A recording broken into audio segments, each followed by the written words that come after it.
My name is Alara Vance, and I am 83 years old.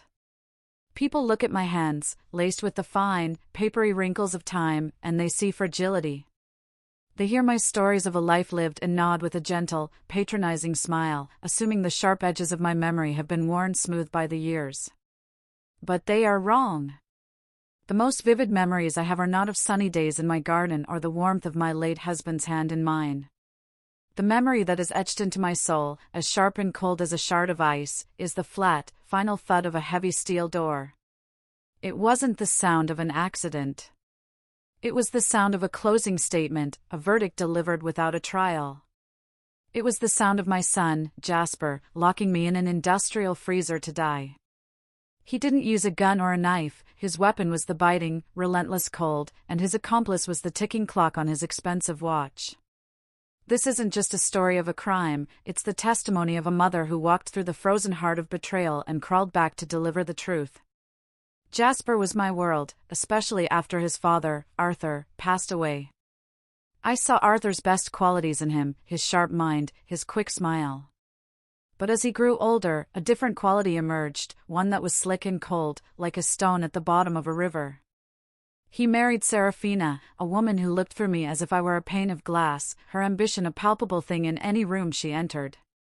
Their visits to my small, cozy home in Willow Creek became less about family and more like inspections.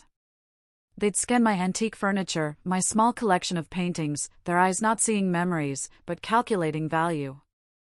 Mother Vance, Serafina would say, her voice dripping with a sweetness that never reached her eyes, "Don't you think this big house is too much for you? We worry about you falling."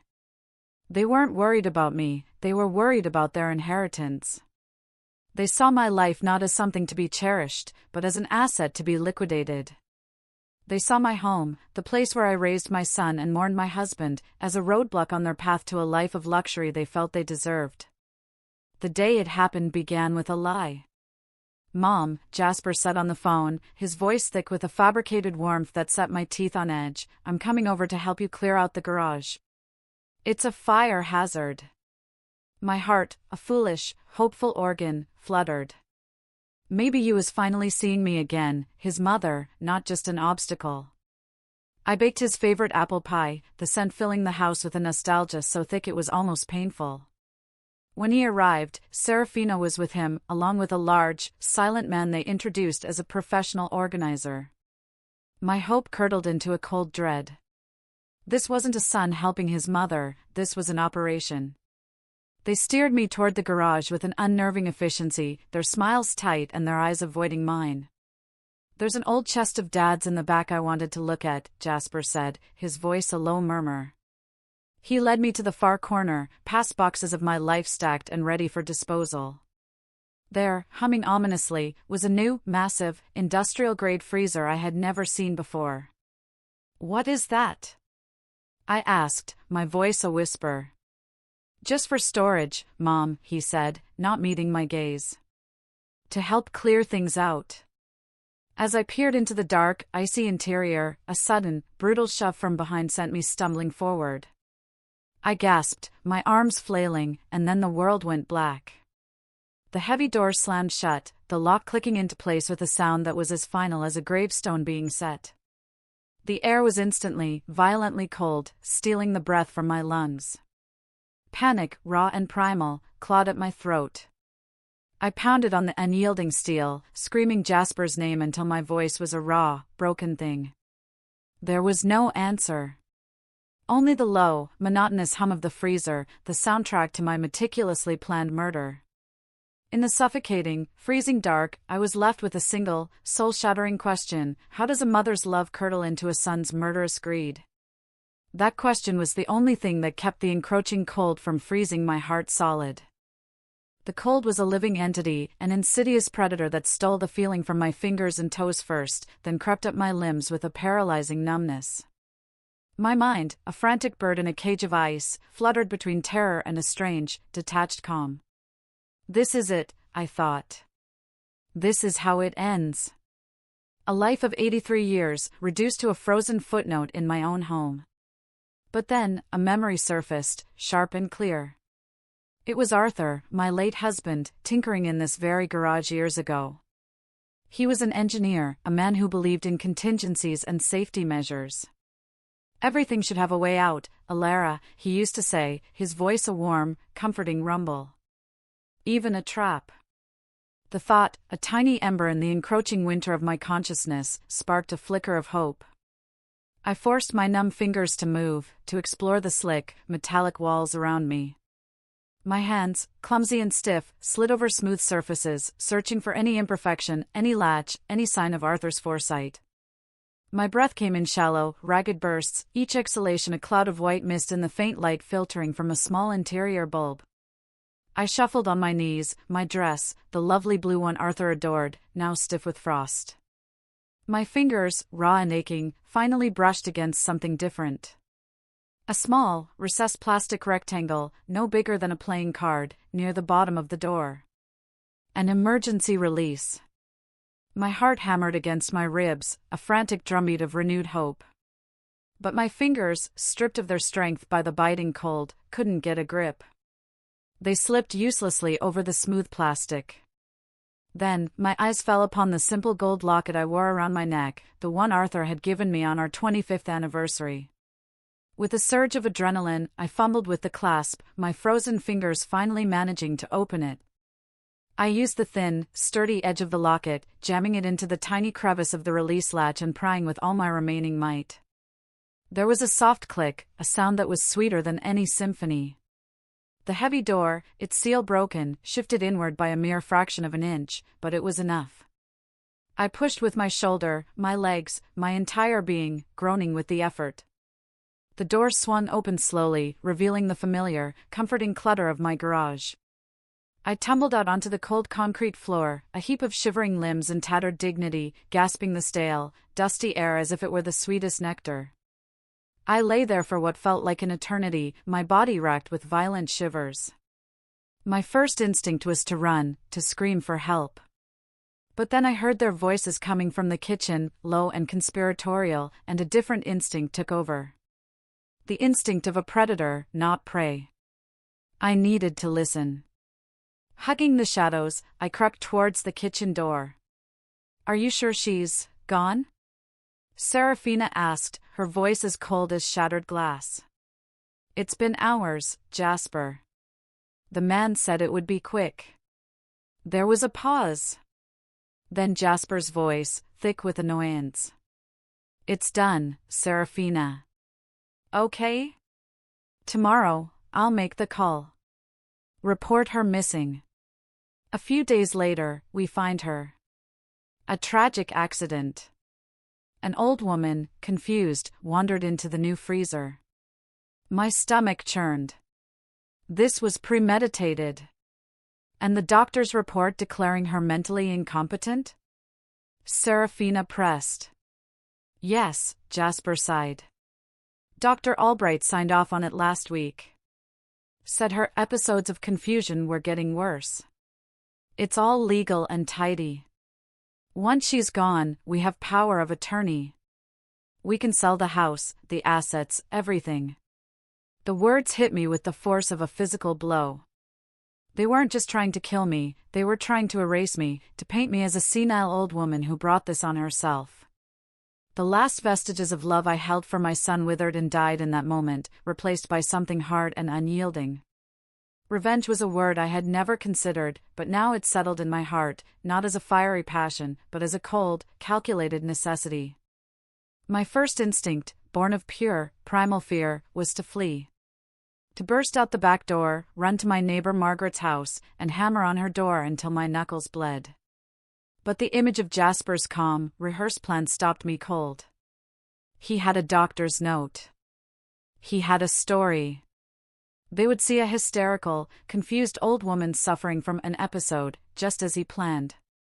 They might even sedate me, lock me away in one of those sterile, white-walled facilities they had mentioned, a place where my stories of a freezer and a plot would be dismissed as the ramblings of a failing mind. No, running was not the answer.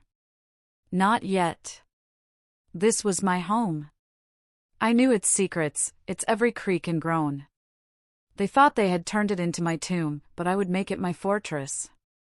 My eyes scanned the familiar walls of the garage, settling on a small, unassuming panel behind a stack of old newspapers. It was the entrance to the old root cellar, a space Arthur had built and I had all but forgotten. A perfect place for a ghost. Summoning the last of my strength, I pulled aside the newspapers and pried open the wooden panel. I descended into the damp, quiet dark, pulling the panel closed above me. The silence was absolute, broken only by my own ragged breathing. I was a ghost now, an unseen presence in my own home. I could hear their footsteps above me, their voices a dull murmur through the thick floorboards. They were celebrating my death, toasting to their newfound freedom with my finest china. The thought sent a surge of cold fury through me, a fire that burned away the last of the freezer's chill. I would not let them win. I would haunt them, not with chains and moans, but with the quiet, relentless pressure of the truth. I would become their living nightmare. The next few days were a masterclass in patience. By night, when they were asleep, I would emerge from my subterranean sanctuary. I moved through the darkened house like a phantom, my bare feet silent on the hardwood floors I had polished for 50 years. I saw the changes they had already made, the for sale brochures on the coffee table, the boxes labeled charity filled with my most cherished possessions. I was a tourist in the museum of my own life, watching as my history was being systematically dismantled. The pain was a physical ache in my chest, but with it came a hardening resolve. I was fighting for my memories, for my legacy, for the woman I refused to let them destroy. From my hiding place, I became the ultimate spy. I learned the full extent of their monstrous plan. They weren't just in debt, they were drowning in it. A high-risk investment Jasper had made had imploded, leaving them on the brink of financial ruin. My home, my life savings, was not just a windfall, it was a lifeline. Their desperation made them sloppy. I listened to their frantic phone calls to creditors, their arguments that grew more frequent and more vicious. Serafina, I discovered, was the true architect of the plan. She mocked Jasper for his sentimentality, for the flicker of guilt she sometimes saw in his eyes. "Don't go soft on me now, Jasper," I heard her hiss one night. "We're too close." He was a weak man, manipulated by a ruthless woman, but that didn't absolve him. He had locked the door. And as I listened to them weave their web of lies, a plan of my own began to form, a plan to turn their greed and paranoia against them. Days bled into a week, and the confines of the root cellar began to feel like a second prison. The loneliness was a heavy blanket, and the constant, simmering rage, while a powerful fuel, was also exhausting. I knew I couldn't do this alone. I needed someone on the outside, someone I could trust implicitly. Then, a name floated into my thoughts, Chloe. She was the daughter of my old mailman, a bright young woman in her early 20s studying to be a lawyer. She had helped me with my garden a few summers back. She was sharp, observant, and had a fierce sense of justice that reminded me of Arthur. Most importantly, she had always looked at me with respect, listening to my stories with genuine interest, not the patronizing patience of a younger generation. The problem was contacting her. I had no phone. I needed to create an opportunity. My chance came on a Tuesday, recycling day. I had watched their routine. Jasper would roll the large blue bin to the curb in the morning. That night, I ventured out of my hiding place, my heart pounding a frantic rhythm. I found a piece of cardboard and, using a nub of a pencil, wrote a short, urgent message. "Chloe. It's Alara Vance. I am in terrible danger. My son. Please help me. Check the loose stone by the birdbath at midnight. Trust no one." It was cryptic, but I hoped it would be enough. The next morning, I watched as Jasper, oblivious, wheeled the bin to the curb. Tucked deep inside, hidden amongst the junk mail, was my desperate plea. The hours that followed were the longest of my life. I strained to hear the rumble of the recycling truck, praying that my note wouldn't be lost.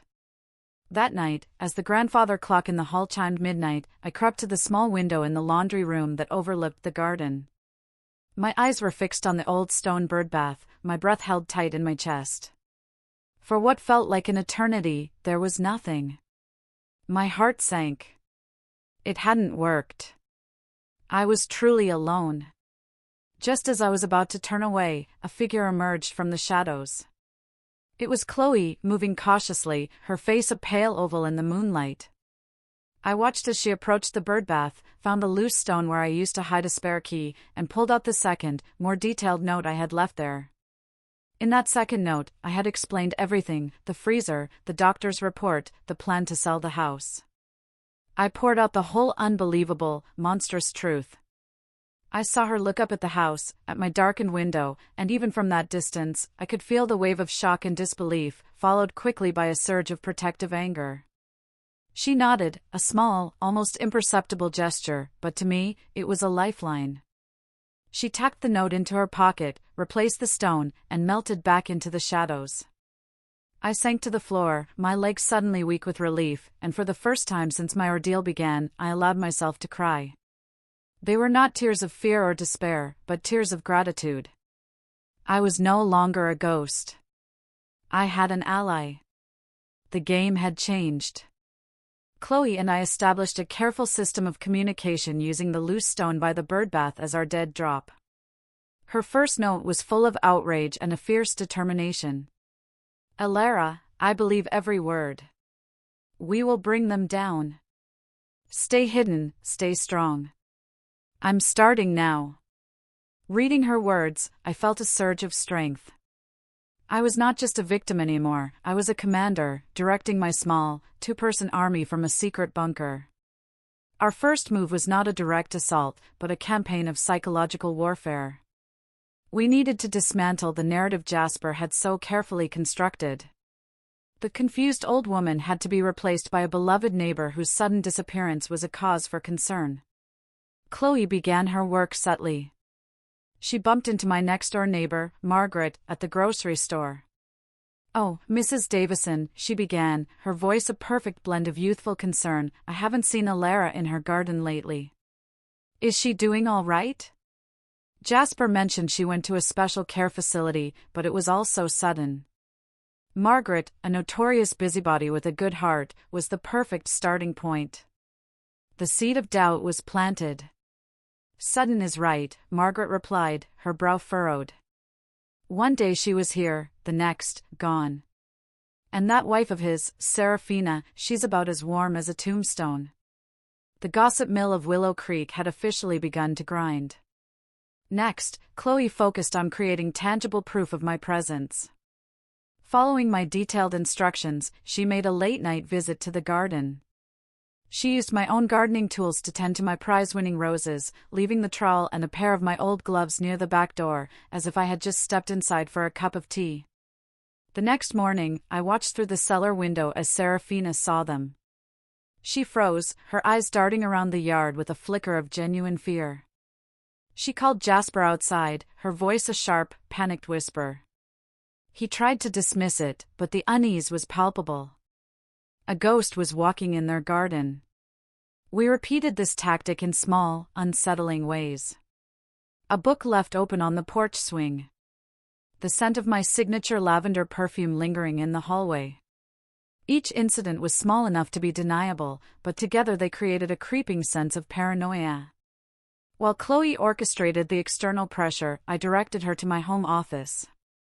Arthur kept meticulous records, I wrote. Look for a false bottom in the top right drawer of the mahogany desk. There, Chloe found a hidden compartment. It contained a treasure trove, copies of Jasper's old, failed business dealings, and, most importantly, Arthur's original will. But there was something else. Tucked inside the will was a handwritten addendum, signed and notarized, stipulating that if the house were ever sold, a significant portion of the proceeds was to go directly to a local animal shelter Arthur had supported. They weren't just stealing from me, they were stealing from my husband's legacy, and from a charity. This was no longer just a domestic dispute. It was felony fraud. The seeds of doubt we had planted were beginning to sprout, their roots cracking the very foundation of their perfect crime. The atmosphere inside the house grew toxic. The subtle reminders of my presence were working better than I could have hoped. Jasper and Serafina, once united in their greed, began to turn on each other. Their whispered conversations became heated arguments that echoed through the floorboards. The ghost they thought they had created was now haunting their relationship, exposing the cracks in their fragile alliance. Serafina accused Jasper of being careless, of leaving the clues himself out of some subconscious guilt. "Are you trying to get us caught?" I heard her scream at him one night. "Are you losing your nerve?" He would shout back, his voice strained and cracking, accusing her of being heartless, of pushing him to do this in the first place. Their fortress of lies was crumbling from within. I decided it was time to focus the pressure squarely on my son. Serafina was a viper, but Jasper, I knew, had a weakness. He had a sliver of a heart, buried deep, and it was that sliver I intended to attack. In one of my notes to Chloe, I described a small, hand-carved wooden bird that Jasper had made for me when he was 10. It was his proudest creation. Serafina, in her sterile redecorating, had packed it away in a box marked junk. I instructed Chloe to retrieve it and place it on his bedside table while they were out. The effect was profound. I watched from a vent in the hallway as he entered the bedroom and saw the small bird. He stopped dead, his face draining of all color. He picked it up, his large hands trembling as he traced the clumsy, boyish carvings. He just sank onto the bed, his shoulders slumped in defeat, staring at the bird for a long, long time. The ghost was no longer just a presence in the house, it was now a voice in his head. The tension finally reached a breaking point over the will. Chloe, acting as an anonymous friend of the family, had mailed a copy of Arthur's will, including the addendum about the animal shelter, to the house. I watched as Serafina opened it. Her face twisted into a snarl of pure fury. She confronted Jasper, waving the papers in his face. "Did you know about this?" she shrieked. "This animal shelter nonsense? This complicates everything." Jasper, who had been growing more withdrawn since the appearance of the wooden bird, finally snapped. "Maybe it's a sign," he yelled back, his voice raw with desperation. "Maybe we shouldn't be doing this." It was the first time I had heard him express any remorse. Serafina just laughed, a harsh, ugly sound. "A sign? Don't be ridiculous. It's a problem, and you, my dear husband, are going to solve it." Their arguments became my guide. I learned the names of their creditors, the exact amounts they owed. They were more desperate than I had imagined, and this desperation made them reckless. Jasper started drinking heavily. Serafina became more aggressive, making frantic calls to real estate agents, trying to push through a quick, under-the-table sale of the house. They were making mistakes, leaving a trail of evidence that Chloe was diligently collecting. She had spoken to the disgruntled real estate agents Serafina was bullying. She had started a quiet conversation with Dr. Albright's receptionist, subtly inquiring about the ethics of declaring a patient incompetent without a thorough examination. The web was tightening, and they, consumed by their infighting, were too blind to see that they were the ones who were truly trapped. With Jasper and Serafina unraveling, Chloe and I knew it was time for a strategic attack. We needed a bombshell. My mind went back to Jasper's failed business, a tech startup he had poured all his money into. I remembered a name he used to mention with a mix of admiration and fear, Marcus Thorne. Marcus had been his partner. The partnership had ended badly, with Jasper blaming Marcus for the company's collapse, but I always suspected there was more to the story. I dispatched Chloe, my brilliant detective, to find him. It wasn't hard. Marcus, it turned out, was now working a modest IT job, his career crushed by Jasper's betrayal. Chloe arranged a meeting. She approached him cautiously, explaining she was a law student working on a case involving elder financial abuse and that Jasper Vance's name had come up. At the mention of Jasper's name, Marcus's face darkened. He told Chloe the whole sordid story. Jasper hadn't just mismanaged the company, he had systematically embezzled funds. When Marcus discovered the fraud and threatened to expose him, Jasper had fabricated evidence to make it look like Marcus was the one stealing. He had ruined Marcus's life. But Marcus had kept everything: documents, emails, bank records, a whole arsenal of proof he had kept for years, waiting for a chance to clear his name. Chloe had found our bombshell. Jasper wasn't just a greedy son, he was a serial predator. While Chloe was recruiting a new ally, I directed my own search closer to home. There was one place they would never look: Arthur's old workshop. Tucked away in his roll-top desk, behind a false panel, was a small, locked metal box. Arthur had simply told me, "This is for a rainier day than we'll ever see, I hope." Using a set of my husband's old lock-picking tools, a skill he had playfully taught me, I managed to open the box. Inside, my breath caught. It wasn't stocks or bonds. It was a collection of audio cassette tapes, each carefully labeled with a date, and a small tape recorder. My hands trembled as I inserted the first tape and pressed play. Arthur's voice, steady and clear, filled the silence. It was a recording of a conversation he had with Jasper, about a year before he passed away. Arthur had discovered that Jasper had taken out a significant loan in my name, forging my signature. The conversation was heartbreaking.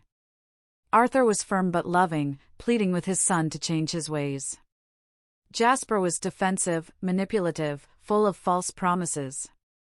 "This is a sickness, son," Arthur had said, his voice heavy with sorrow. "This greed.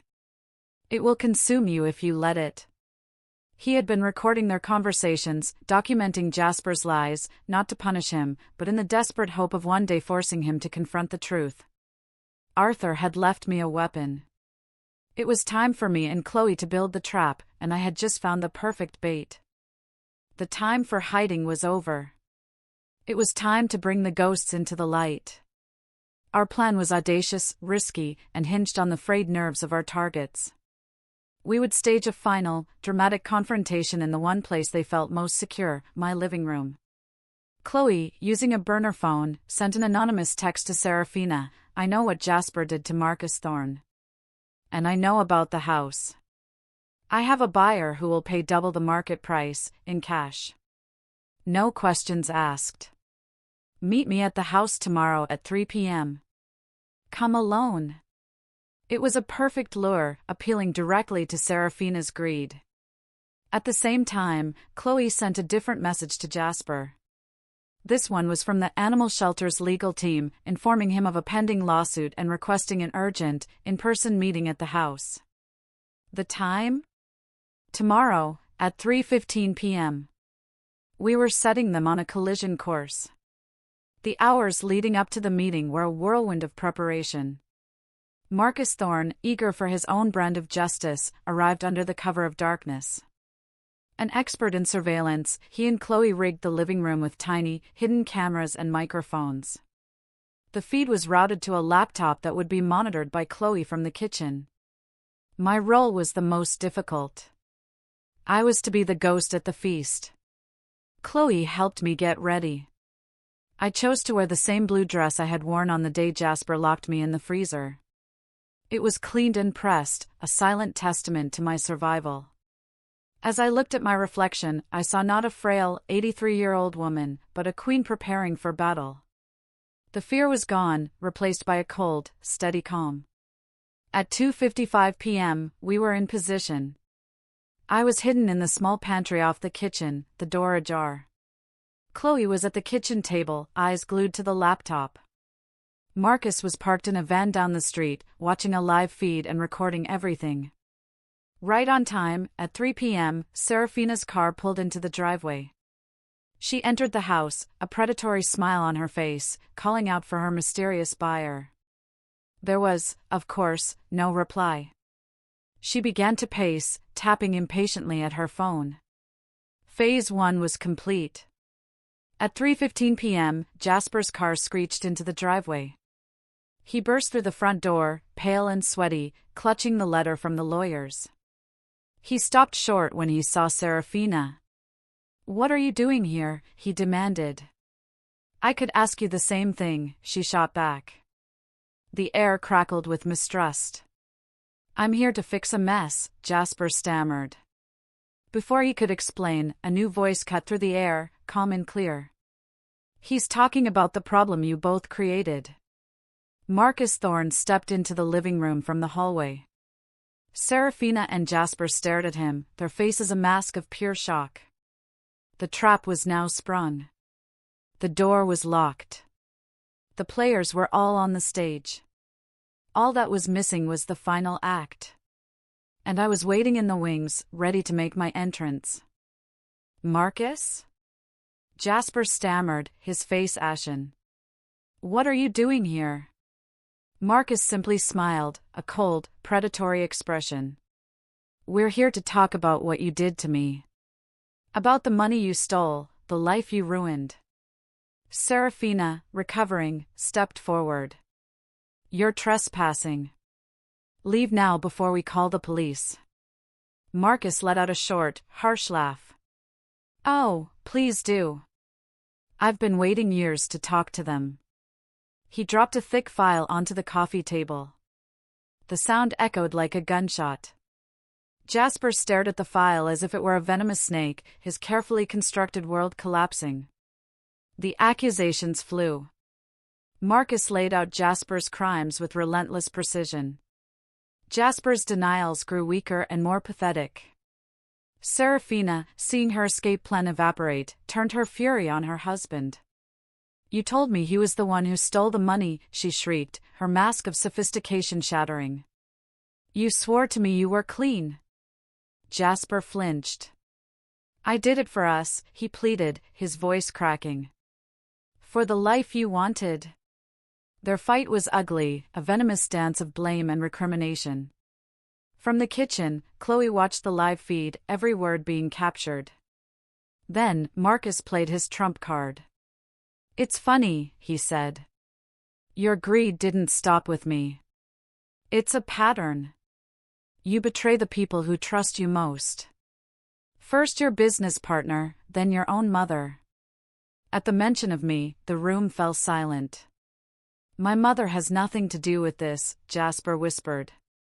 She's unwell. She's in a home. Serafina, desperate to save herself, saw an opening.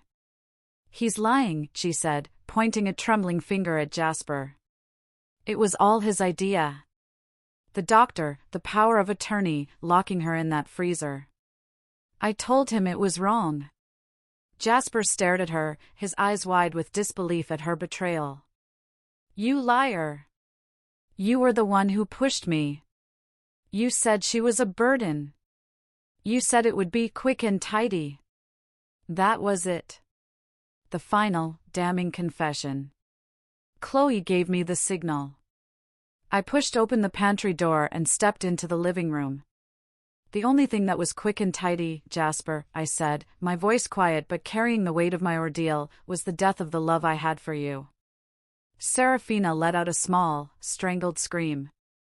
Jasper stumbled backwards as if he had seen a true ghost, his face a grotesque mask of terror.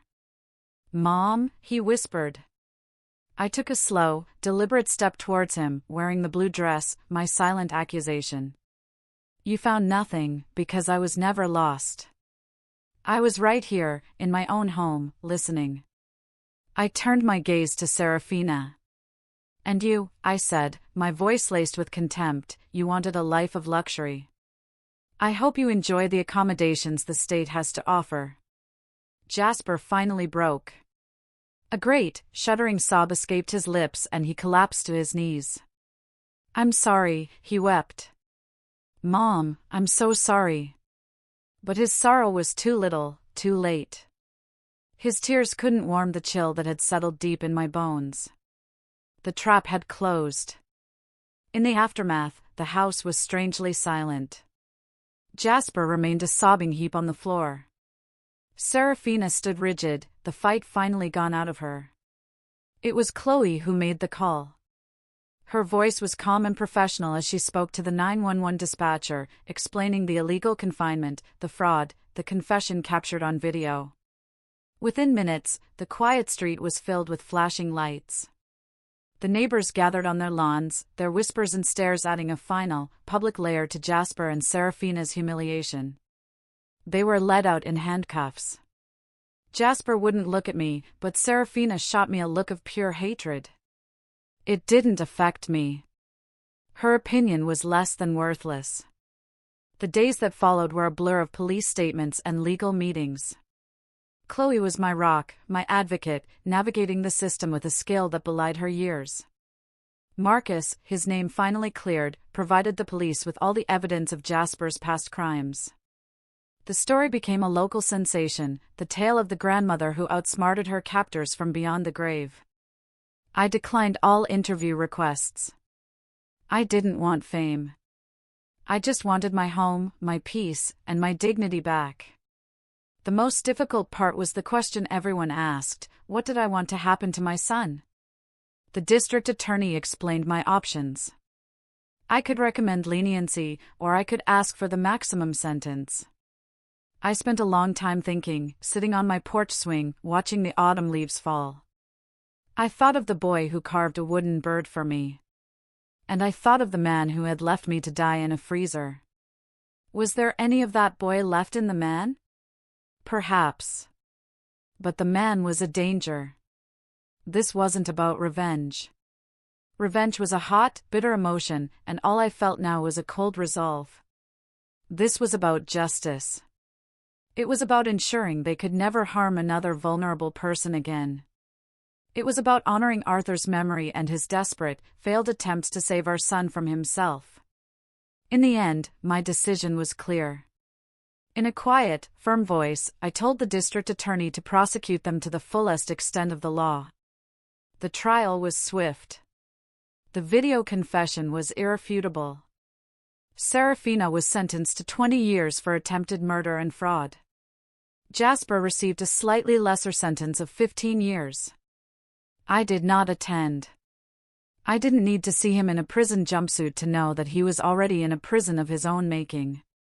I used the money recovered from their accounts to pay off Marcus's old legal debts and helped him start a new consulting firm. I also made a substantial donation to the animal shelter, fulfilling Arthur's final wish. The house, once a crime scene, slowly began to feel like a home again. Chloe, who had officially become my adopted granddaughter, helped me clear out the last vestiges of Serafina's cold touch. I still have moments when a sudden chill makes me catch my breath, when the hum of the refrigerator sounds a little too much like that freezer. But the feeling passes. I survived. I fought back. My name is Alara Vance, and I am the one who decides my fate. Final call to action: Alara found her justice. Thank you for following her incredible story of survival and empowerment. If her story inspired you, please share it with someone who needs a reminder of their own strength.